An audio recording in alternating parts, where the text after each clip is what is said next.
In a time when religious intolerance was a prevailing norm, a testament to the morality of mankind surfaced among the injustice. The creation of a simple object, the Cyrus cylinder, caused a shift in humanity's ability to accept the beliefs of another. For the first time, the individuality of each race and tribe could be appreciated in a larger scale. The conception of this simple, little object revolutionized history.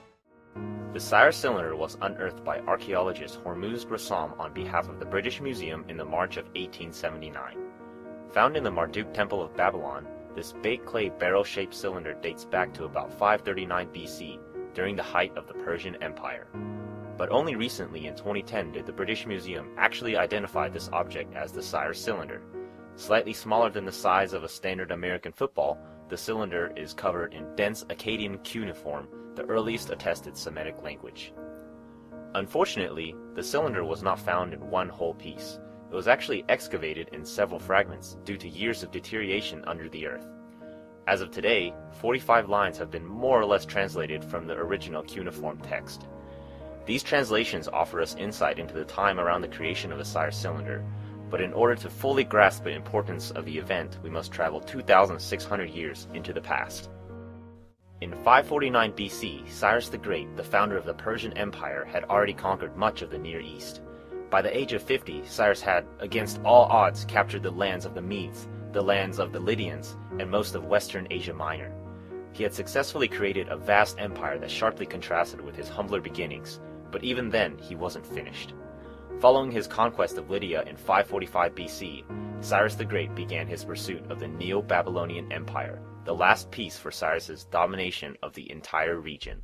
The Neo-Babylonian Empire, the last significant non-Persian faction, was experiencing internal problems before Cyrus came. It had been suffering from generations of economic troubles, and the people were quickly growing tired of Emperor Nabonidus. More specifically, Nabonidus was unpopular amongst his subjects for his promotion of a new cult moon god called Sin, his unsuccessful attempt at reforming and unifying the state's religion. Unsurprisingly, Nabonidus's new moon god was particularly unpopular among the Babylonians, whose main god at the time was Marduk, the god of the sun.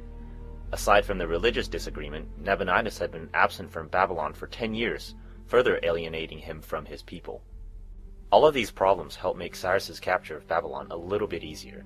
Cyrus easily overcame Nabonidus at the Battle of Opis in 539 BC, essentially wiping out any potential resistance to the rule of the Persian Empire in Babylonia.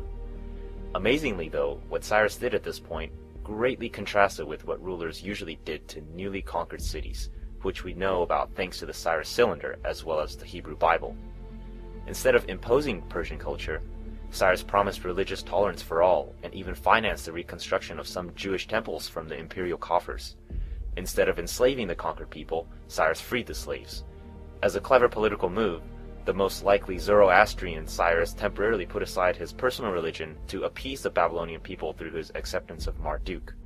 He allows them to keep their own language, their own customs, their own clothing, their own gods, in the plural, their own idols, how many gods they would have. Much more important, it was the first multicultural, multi-faith state on a huge scale. And it had to be run in a quite new way. It had to be run in different languages. The fact that this decree is in Babylonian says one thing. And it has to recognize there are different habits, different peoples, different religions, different faiths. All of those are respected by Cyrus. Cyrus sets up a model of how you run a great multinational, multi-faith, multicultural society. It turned out to be a brilliant political move.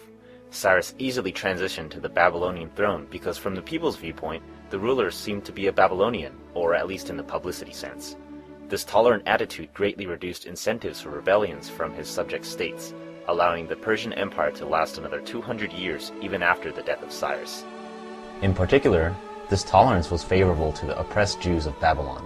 As declared in the Cyrus cylinder, the Jewish people were allowed to return to their homelands. The coming of Cyrus was also accounted for in the Hebrew Bible in Isaiah 45 in lines 4 and 5. I will raise up Cyrus in my righteousness. I will make all his ways straight. He will rebuild my city and set my exiles free, but not for a price or reward, says Yahweh Almighty. This passage from the Bible agrees with the proclaimed human rights on the Cyrus cylinder. In the 6th century BC, the Cyrus cylinder marked the first time when a victorious ruler would not destroy the previous culture, but rather tolerate and embrace it. Future rulers such as Alexander the Great will come to realize the merits of embracing conquered cultures, and even mimic the political actions of the benevolent Cyrus the Great. Back in modern times, or more specifically, the September of 2010, the British Museum decided to loan the artifact to a display in Iran out of respect for its importance in Persian history. For the first time after the Islamic Revolution in Iran, the British Museum has returned the Cyrus cylinder, the first charter of the human rights, to the country under tight security measures. A delegation from the British Museum accompanied the artifact. Just a few days after its arrival on September 12th, the Kayhan daily newspaper declared that the Cyrus cylinder rightfully belonged in Iran, and therefore the British government was obligated to permanently return it to Iran. On September 12, 2010, the daily newspaper Kayhan stated that Iran should keep the cylinder.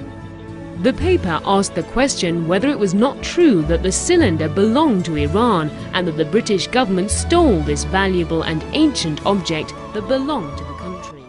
The ownership of the Cyrus cylinder remains unchanged despite this attack, because the artifact was legally excavated from Iraq on behalf of the British Museum.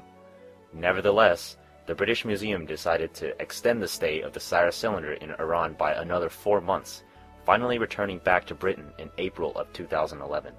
When asked why, the museum responded that this was a reaction to the widespread positive popularity that the cylinder received in Iran. The whole ordeal stirred a debate about whether or not artifacts excavated by foreign countries should be returned to their home countries, and no one is quite sure how to draw the line.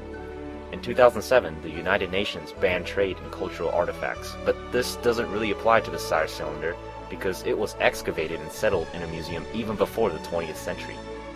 Nonetheless, many historians as well as politicians such as Iran's President Mahmoud Ahmadinejad hope that through these artifacts, better international relations and communications can be established. So did the Cyrus cylinder have any lasting, evident impacts? Is there any evidence of the cylinder directly influencing great documents such as the Magna Carta? Some scholars agree that the cylinder was a historical turning point and that it was one of the first written declarations of human rights, thus paving the path for future democratic documents such as the U.S. Bill of Rights. However, a contrasting viewpoint is that the cylinder was part of a propaganda ploy to help with Cyrus's capture of Babylon.